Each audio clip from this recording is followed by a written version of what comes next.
Par contre, en effet, quand vous contractez, boum, ça c'est pas très joli. Et quand vous soulevez, voilà, c'est un petit peu trop marqué. Ce qui semble le plus logique de faire, c'est d'essayer de limiter la contraction de ces mouvements-là pour se retrouver dans une situation où là, voilà, on a une ride de repos. Parce qu'en fait, à chaque contraction, on aggrave la ride.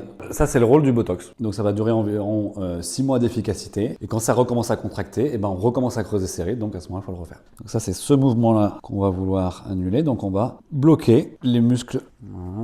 Hop. Il y a souvent une grosse confusion entre le Botox et l'acide hyaluronique. Le Botox, c'est pas un produit pour gonfler, c'est un produit qui empêche la contraction musculaire. Contrairement à l'acide hyaluronique qui est un produit de comblement, qui est fait pour gonfler ou regonfler. On sent rien du tout. C'est vraiment des micro-aiguilles exprès pour ça.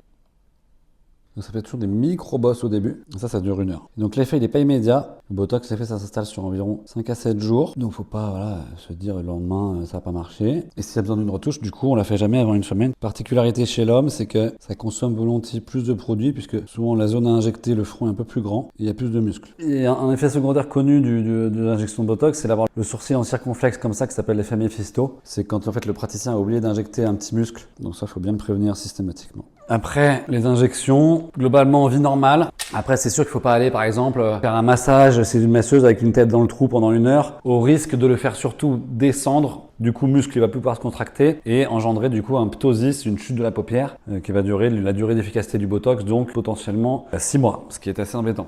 Ok. Ok.